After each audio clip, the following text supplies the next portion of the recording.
Well, KPLC was one of only 4 shares in the benchmark NSE 20 to climb yesterday. 8 were unchanged and 7 fell slightly in very slim volume. What are you making of the kind of activity we're seeing there?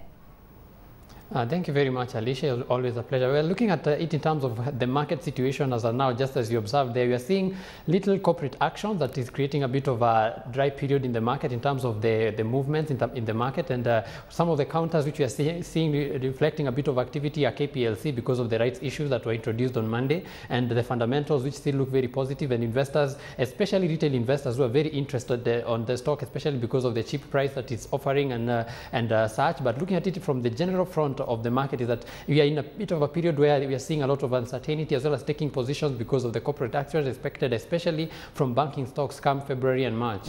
Let's take a look at Mumias, because that's a counter that managed to see quite a bit of foreign investor interest yesterday. Yes, that share price remained unchanged, but still, at least that interest now being ignited.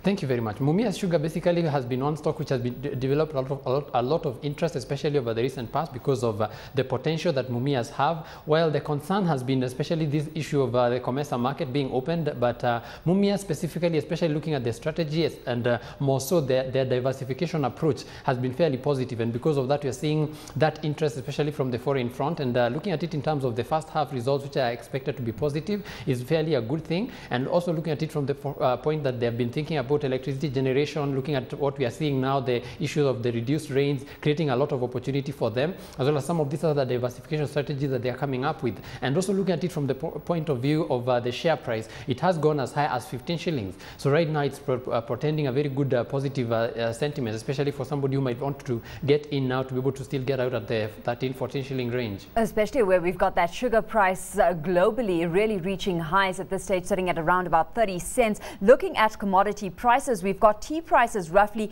10% higher since the start of this year. They're set to go higher still, so forecasts suggest. We've got coffee prices having surged by a greater magnitude as well, at record highs. So more than likely, we're going to see prices on the tea and coffee front offset some of the production losses that the market may have been a bit wary about.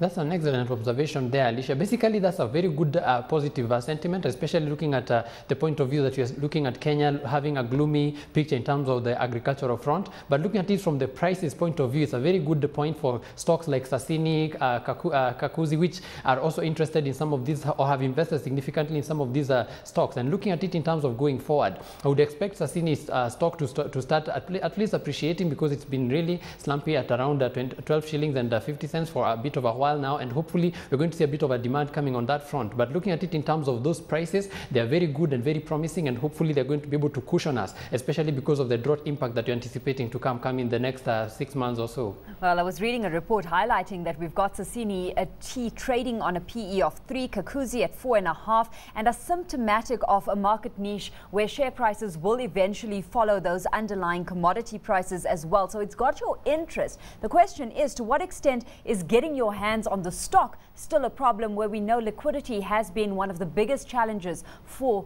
these agricultural players?